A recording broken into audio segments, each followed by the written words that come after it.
A lot of people assume it's, it's cleanliness, or it's about being neat, or, somebody who likes things tidy. And it's so much more than that. And it takes many different forms. And it's not anything, I guess the thing I would say, it's not anything you would ever wish on your enemy. It's painful, it's torturous, and it's not a joke. Welcome to Tilt Parenting, a podcast featuring interviews and conversations aimed at inspiring, informing, and supporting parents raising differently wired kids. I'm your host, Debbie Reber, and today I'm bringing you a conversation with writer and filmmaker Chris Baier, whose experience as the parent of a teen with obsessive compulsive disorder inspired him to produce the film Unstuck, an OCD Kids Movie. Unstuck is a short film that lets kids and teens speak truthfully about OCD and explain how they learn to face their fears and regain control of their lives. In our conversation, Chris shares his personal why behind making this film, talks about his family's experience supporting their teen daughter, and describes how this film is helping to bring awareness of OCD and its common misconceptions. OCD is a topic new to this podcast, and I learned so much from this conversation and was inspired by the heart and passion that Chris brings to his work on behalf of kids living with OCD. I hope you enjoy our conversation, and then definitely go check out Chris's film Unstuck. And a few quick announcements before I get to that. Today, there is a brand new section of the Tilt Parenting website. I am launching Tilt Education. So if you are engaged in the Tilt Parenting community, you know that a little over a year ago, I began collecting data and insights about schools that work well for differently wired kids.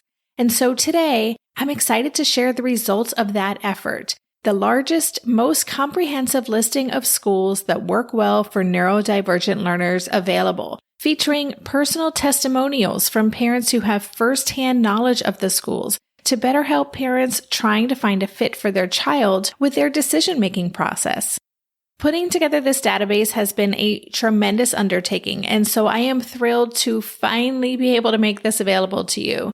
And I intend for this to be a growing resource. So when you go to the school listing page, if a school that you know of that works well for differently wired kids is not included, you can also submit that school recommendation yourself. Also on Tilt Education, you'll find a discussion guide for differently wired for use with PTAs and reading groups, and a playlist of education-related podcast episodes. There's also a section that's just for educators, and that includes a list of must-listen to and must-read resources to help teachers and administrators better identify and understand the neurodivergent students they teach. To check out the school listings and all of these new resources at Tilt Education, just go to tiltparenting.com/education. All right, let's get on to the interview. Here is my conversation with Chris Baier.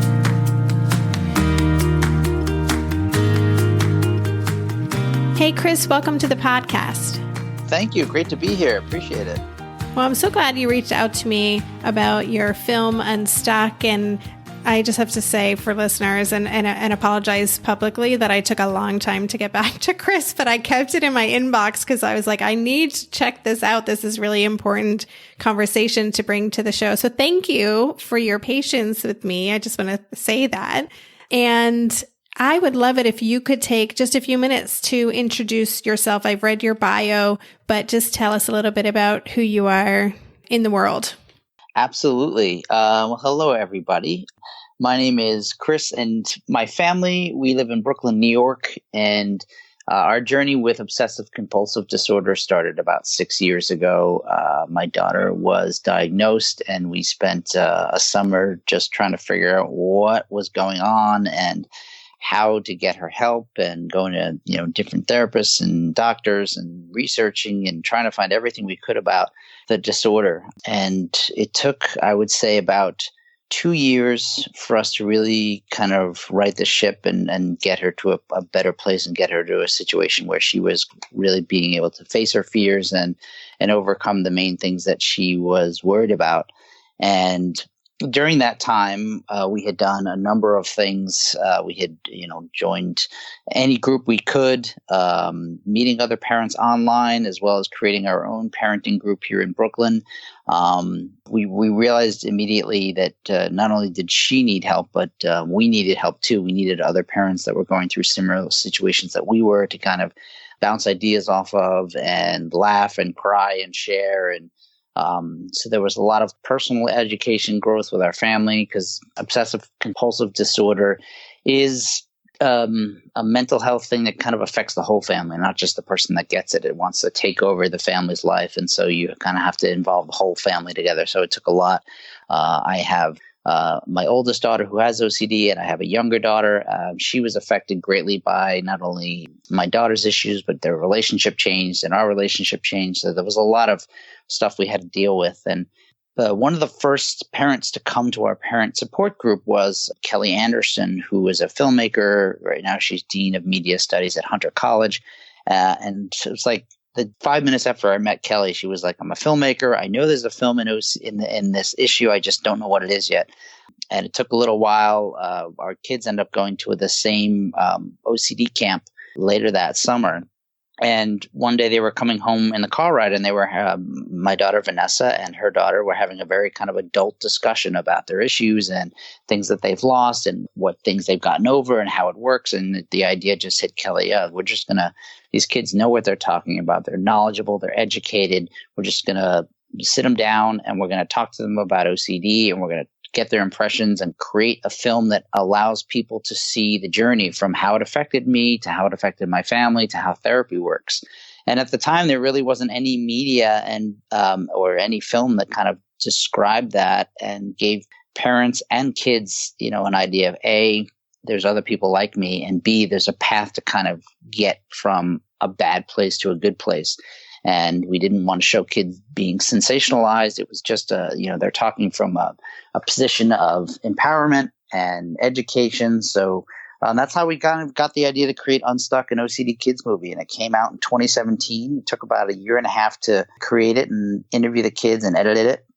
And we were lucky enough to premiere it and be the keynote address at the 2017 International OCD Foundation Conference in San Francisco. And we had all the kids from the film out there, and it was a really good chance to kind of introduce the film to the community. And since then, we've been fortunate enough to share the message throughout the world, whether it's via social media or visiting other countries or talking on podcasts like this. It's been really a great experience for us, going from this position of not knowing anything to being able to give back to people that helped us.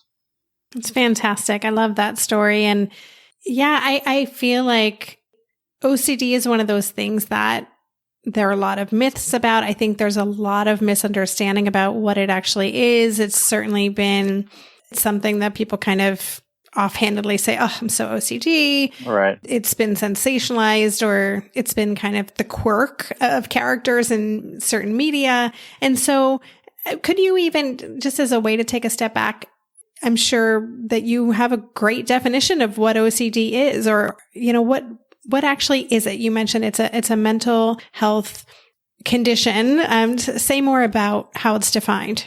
Sure. Obsessions would be the things that worry you, concern you. They can be thoughts, urges, images that might occur in your brain that cause intense and severe anxiety. And then the compulsions can be physical or mental, or I should say compulsions can be physical and or mental. And they're the way you try to relieve the anxiety that's caused by the obsession. So that's why it's obsessive and compulsion. With the obsession comes some kind of action ritual that you're trying to do to relieve that anxiety. And somebody with OCD, the compulsion might temporarily get rid of the anxiety, and it's becomes an action that you continue and repeat, and eventually it usually grows and becomes more elaborate and can take over somebody's life. For example, my daughter has contamination OCD, so it can take in different forms. When she first started and OCD first was in her lives, she was fearful of poisons, And she became afraid of certain trees on our block that had bottles next to them, and she immediately thought those were poisonous. So she would, she would avoid them completely.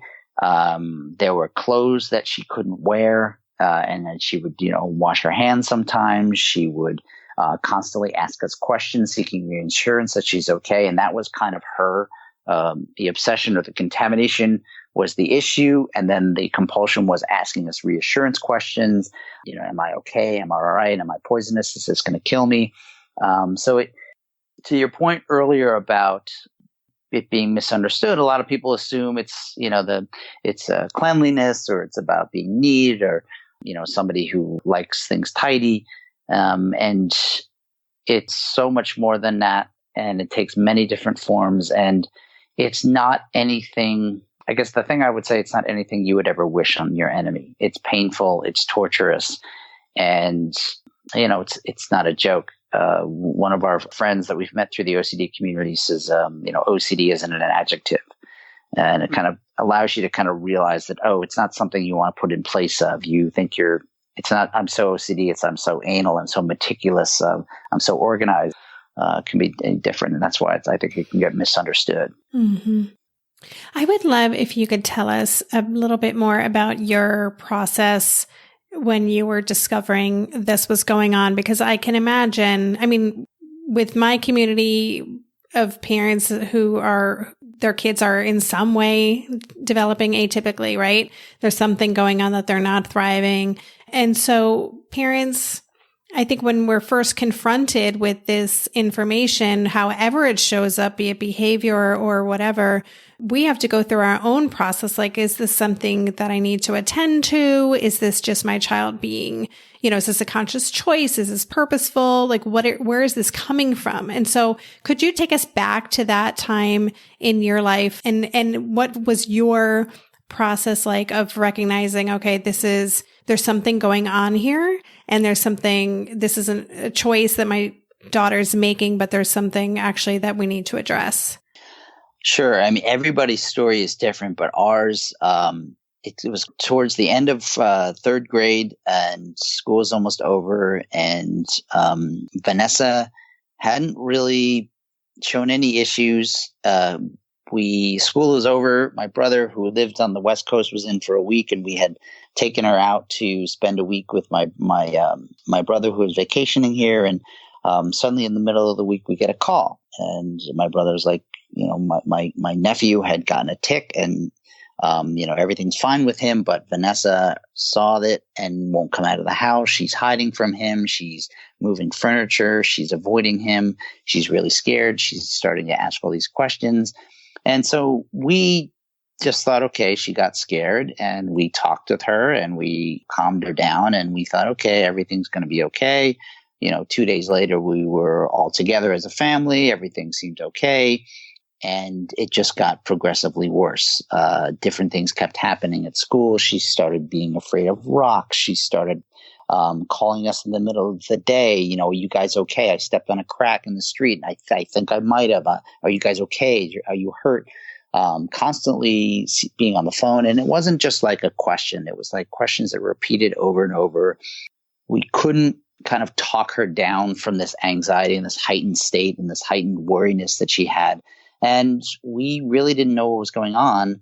And fortunately for us, she's very vocal and was telling us a lot about what was going on. And because we were her sounding board, we were aware of what was going on, and she was aware of it. And at one point she said, I don't like how I'm feeling. I'm scared. You have to get me help, which I think was really, in hindsight, fortunate for us, because we said, okay, we have to really take this seriously. It's not just she's going through a thing or having a panic attack. We have to take this seriously because she's vocalizing it. And that really got us into action a lot faster, to really start doing research, figuring out what it was, going to our pediatrician, asking friends. And that's kind of really what kicked us into high gear as far as finding out about obsessive compulsive disorder. Was it hard to find information? For so many of these differences, it can be hard to just even navigate resources and finding the right therapist and support. So what was that like for you? Well, the Google machine, as I'll joke, Google was really helpful for us as far as finding books that we could read. And at the time, a few people who were doing videos on it, but it was really about, what are the good books for kids and what are good books for parenting that at least tell you what obsessive compulsive disorder is, how it manifests in different ways, how therapy works. It explains a process called exposure response prevention, or ERP. And that kind of by using research and kind of understanding that there were some books out there that we could read to Vanessa and she could read to other family members and that we could read, we started to learn more about it. And then once you understand that there's a bit of a treatment out there, then you start asking, okay, it's not, I don't just need a talk therapist or an art therapist. Initially, we got her into an art therapist. And another boast of luck for us was the art therapist said to us initially, I don't think I can help her. I think she has OCD. I'm not trained for that. I'll help you until you can find somebody that can really take care of her. And that was really fortunate for us because there are a lot of times where you might go with somebody and they don't admit to you they can help, or they just drag it on, or so that really helped us. And then it just a lot of hours manning the phones, finding therapists that were trained to treat OCD, understood what it was, could talk knowledgeably about it. Honestly, interviewing therapists like we were hiring them for a job. And it seems weird to think that way when you're talking to somebody who's gone to school and is a professional and has earned a degree. But we started interviewing them, and meeting with them and trying to get a feel for could they really talk the talk and really help our daughter. And we were fortunate enough to find somebody in Manhattan. So even in a city with, 10 to 15 million people, we still had to travel an hour by subway to find the right therapist at the time. Maybe I've watched too many seasons of The Amazing Race, but every time I have to go somewhere on the subway, I treat it like a competition. It's all about making the right gut decisions about which route will get me there the fastest. Sometimes those decisions get me where I'm going early, and other times my gambles don't really pay off. Probiotics can't help with most gut decisions, but if your gut needs a little support, Ritual has your back. Their Synbiotic Plus, a 3-in-1 supplement, has clinically studied prebiotics, probiotics, and a postbiotic to support a balanced gut microbiome. I've been using Synbiotic Plus for about 6 months now, and it's become a core part of my morning routine. I take the mini capsule every morning while making my way through my inbox, whether I'm at home or I'm on the road, because it doesn't need to be refrigerated. And the capsule itself is delayed released, which helps it survive the harsh conditions of the upper GI tract for delivery to the colon. And that's exactly where we want it to go. Ritual invested in a study modeling the human colon, which showed that Synbiotic Plus significantly increased microbial diversity and the growth of beneficial bacteria. There's no more shame in your gut game. Synbiotic Plus and Ritual are here to celebrate, not hide your insides. Get 25% off your first month for limited time at ritual.com/tilt. Start Ritual or add Synbiotic Plus to your subscription today. That's ritual.com/tilt for 25% off. During this month of planning and organization for big transitions, rhythms and routines have been absolutely essential for our physical and emotional well-being. So Green Chef nights are reliably and predictably a good night. We know the ingredients will be fresh and prepped, the instructions easy to follow, and the meal delicious. We're all still talking about last week's turkey tacos with mango chimichurri sauce, refried beans, and Monterey Jack cheese. Green Chef contributes to a healthy lifestyle with easy and delicious menus like fresh seasonal salads and grain bowls. And with over 80 weekly meal and market options, plus rotating options to suit a variety of lifestyles, whether Mediterranean, plant-based, calorie-smart, keto, protein-packed, gluten-free, there are always plenty of options to choose from. Whatever you select, you'll get farm-fresh ingredients, organic whole fruits and veggies, and premium proteins, all delivered straight to your door. I love those 4 words. Straight to my door. Oh, and one more thing I love about Green Chef, they have an app, which means it's easy to manage meal preferences and delivery from your phone if you want to. And I, for one, want to. I am in that mode where I'm making the most of little moments like waiting in line at the pharmacy or for the F train to pull into the station to tackle all of those to-dos. So the convenience of an app is key for me. Green Chef has a special offer for Tilt listeners. Go to greenchef.com/tilt50 and use code TILT50 to get 50% off plus 20% off your next 2 months. That's 50% off plus 20% off your next 2 months when you use the code TILT50 at greenchef.com/tilt50. And so you talked about treatment. So what is the typical treatment for OCD, or the one that you found to be successful?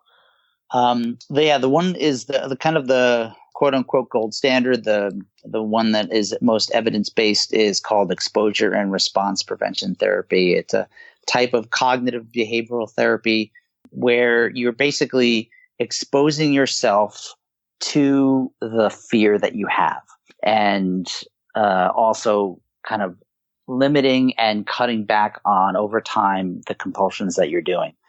An example of ERP was my daughter, who I mentioned before was afraid of some trees on our street. So it started with something very simple, like we would look at pictures of trees on the internet, or we would watch videos of like a tree blowing in the wind or something like that.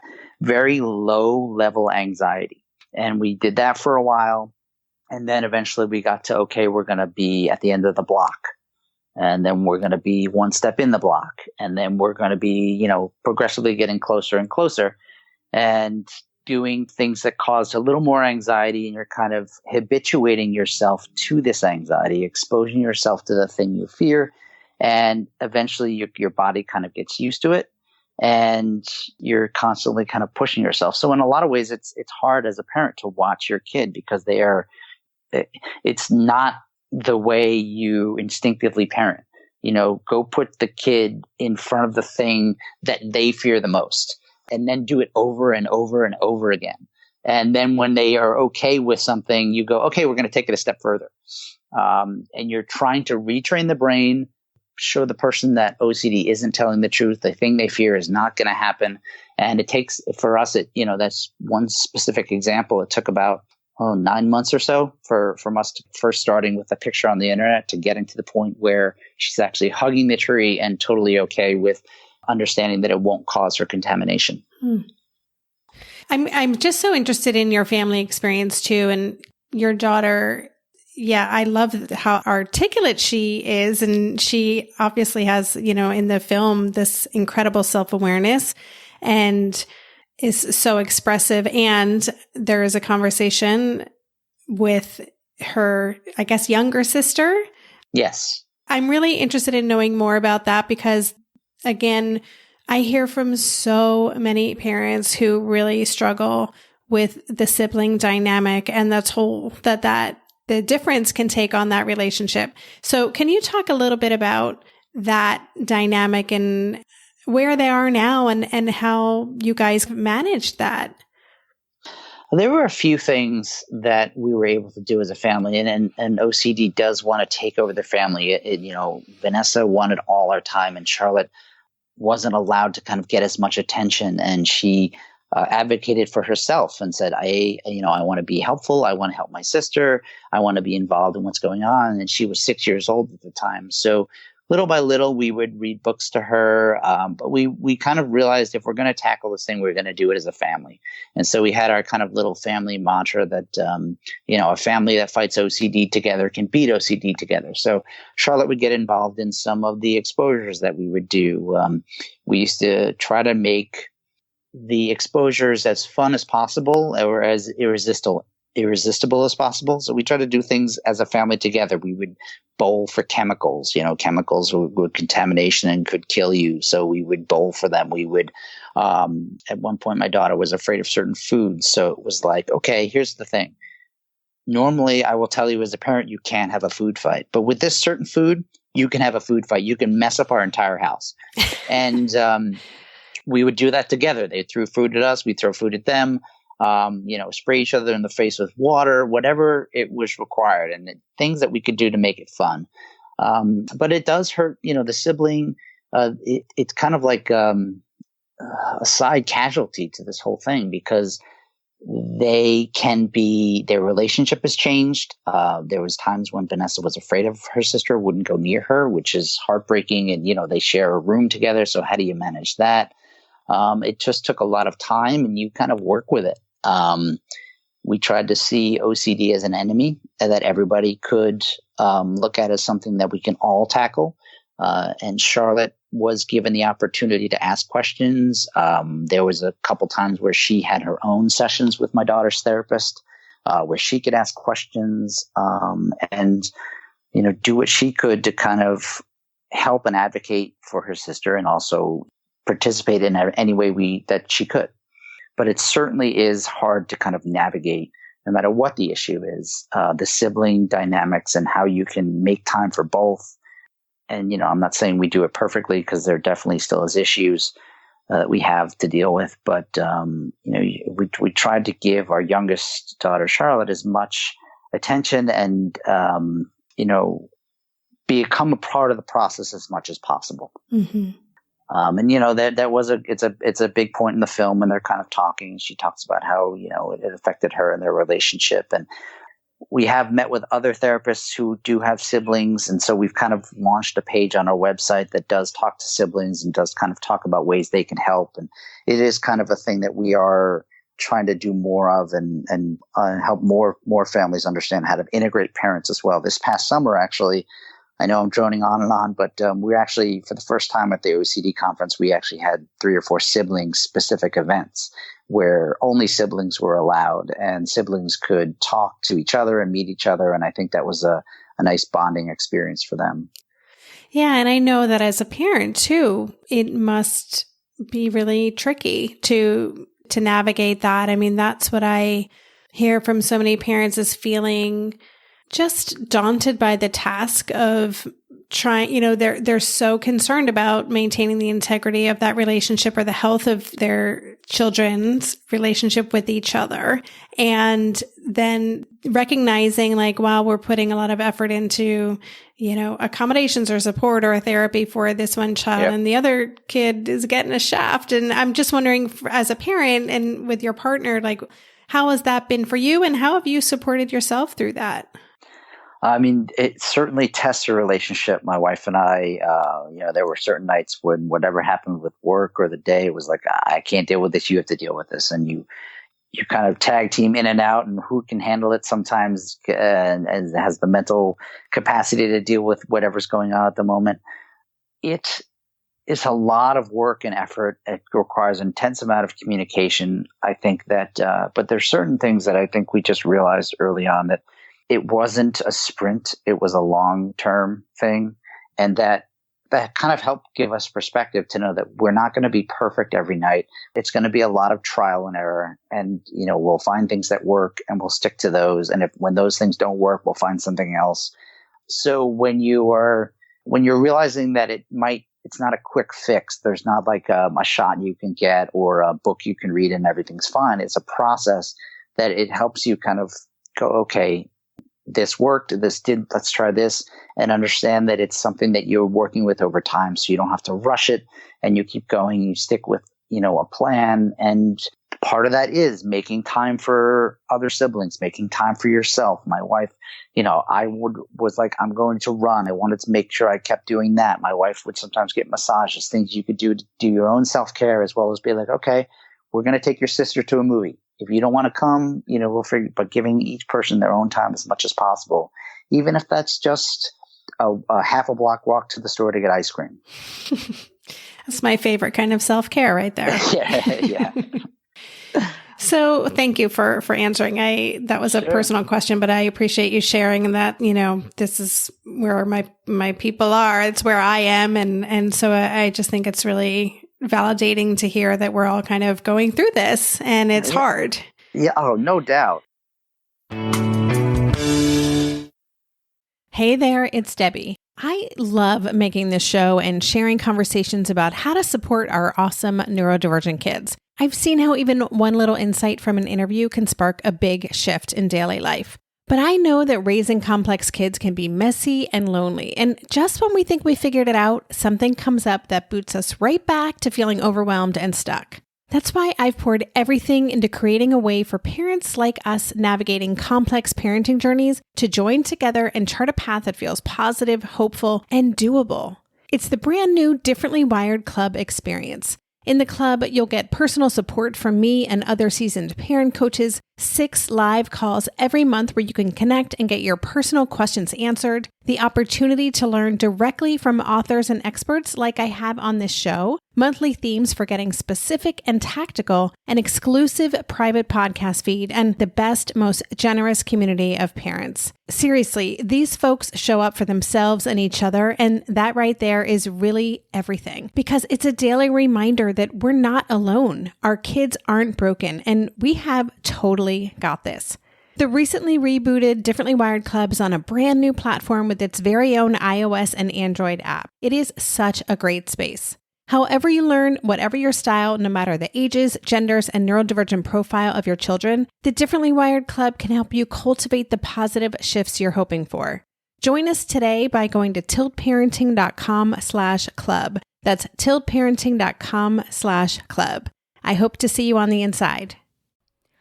Hey, are you a parent of a teenager? Are you feeling overwhelmed about how to be what they need while also holding limits and boundaries that keep them safe? Are you tired of conversations that negate how messy this season of parenting is? Well, I've got you. My name is Casey O'Rourke. I am a positive discipline trainer, parent coach, and the host of the Joyful Courage podcast.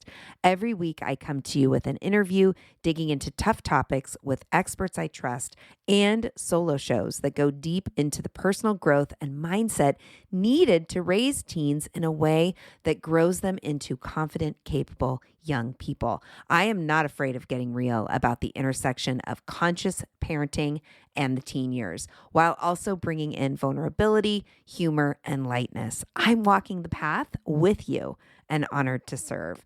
Listen to Joyful Courage on Apple Podcasts, Spotify, or wherever you consume podcasts.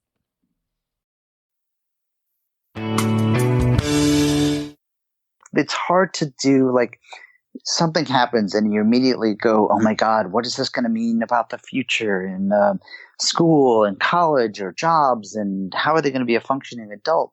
But then the reality is, like, it's all about get through today, get through tomorrow. And my wife and I are, would sometimes say to each other, the future is tomorrow's problem.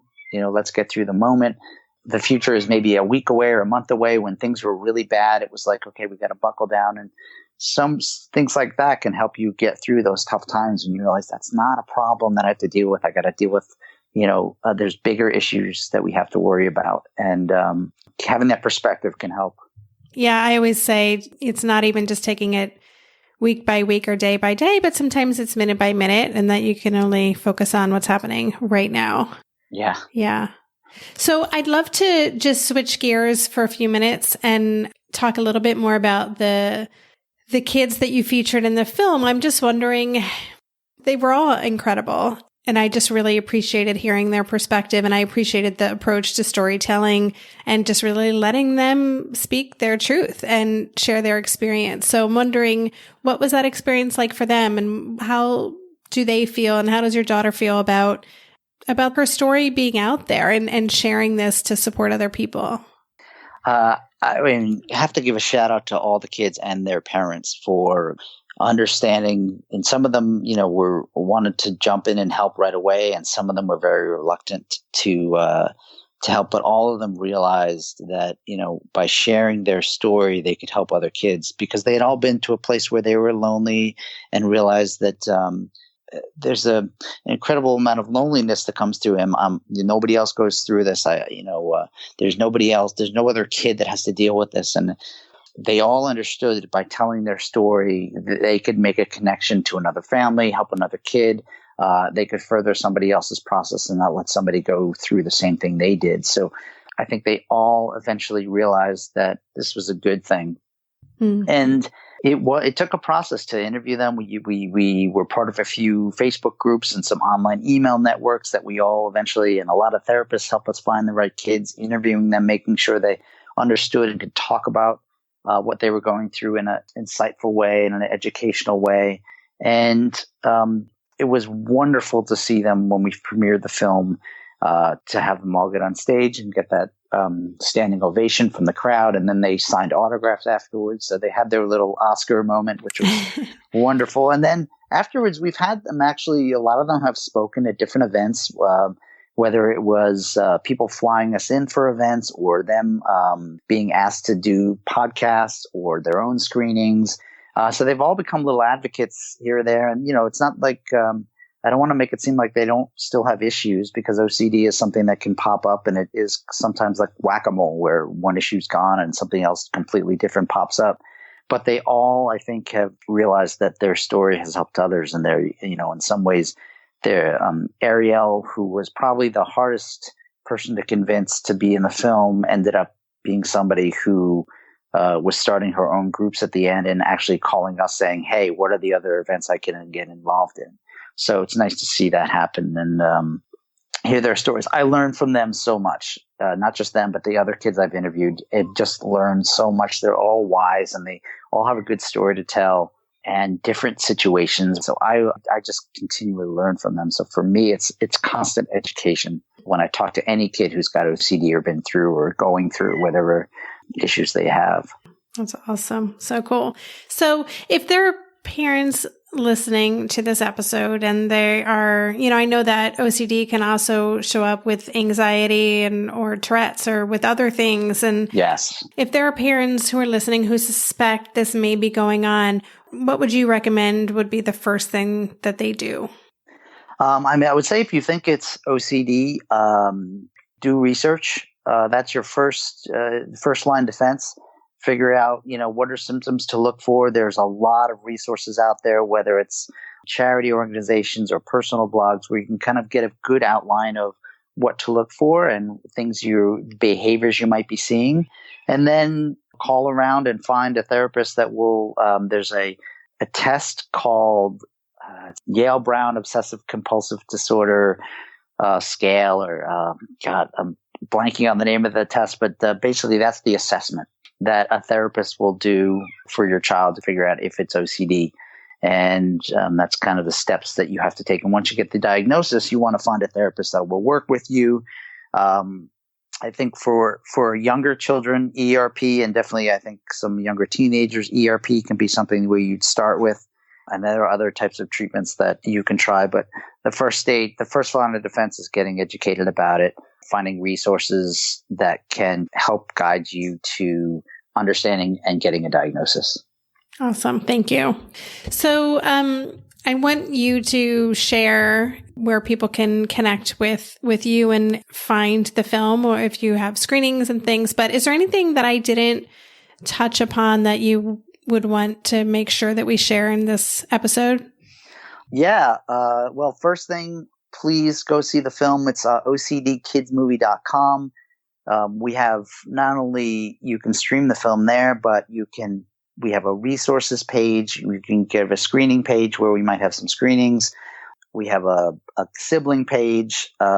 So we try to put as much stuff on the site that can help further your parental education or even help your kids as much as possible.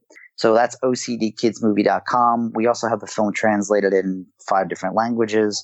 So, Spanish, French, Portuguese. We had a therapist from Greece reach out to us, so we had it translated there, Russian, lots of different ways that we're trying, to get it out there. So that would be the first thing. Then I've done 19 hours of interviews since the film with other kids from different countries and different parts of the U.S. who have OCD. So that's a note. We have a YouTube page, which you can watch all of those and get insights from kids themselves and hear about their struggles. And then there's also a conference that I created called OCD Construct. And it was 4 hours of talks from therapists that you can stream anytime. And it kind of goes through the process of what is OCD, what are intrusive thoughts, what's ERP, how does medication work, and then how, help with parenting. So those are, I would say, 3 main things are OCDkidsmovie.com, our OCD Kids Movie YouTube page, and then OCD Construct are 3 resources that can help get you started. Awesome. And listeners, I will have links to all of that on the show notes page too. So be sure to check that out and check out those awesome resources. I get so excited when I talk to guests who have just gone all in, who've created what they needed and in support of others. And it's so exciting to hear about all these resources and the YouTube channel, and super generous and and awesome. So just Thank a you. shout out to you for doing that. And thank you so much for, again, reaching out to me and for coming on and sharing this. I know that this is something that impacts a lot of our families, so I really appreciate the conversation. Thank you. And I just want to say to all your listeners, you are not alone. Your kids are not alone. Your best job is to advocate and be their cheerleader. And when it comes to OCD, it can be scary and frustrating, and you might fear for your kid, but things can get better and there is hope, and don't ever lose that. And thank you so much for having me on. This was fantastic. You've been listening to the Tilt Parenting Podcast. For the show notes for this episode, where you can download the transcript, find links to Chris's film Unstuck, his YouTube channel, the OCD Construct Conference, and more, visit tiltparenting.com/session193. If you get a lot out of Tilt Parenting and would like to make a small monthly contribution to help cover the production costs associated with this show, it's really easy to do. Just go to patreon.com/tiltparenting and sign up. You can pledge $10, $5, or even just $2 a month. Again, that's patreon.com/tiltparenting. And don't forget to subscribe and leave a rating or a review for Tilt Parenting on iTunes if you haven't done so already. Those ratings and reviews help keep this podcast visible in an ever-growing sea of podcasts. Thank you so much for considering. And that's all for this week. For more information on Tilt Parenting, visit www.tiltparenting.com.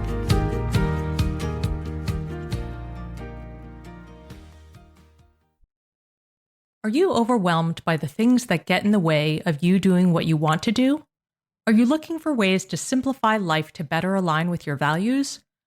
Do you want to create space in your schedule so you have room for more of the good stuff? Play, joy, relationships, gratitude, and more?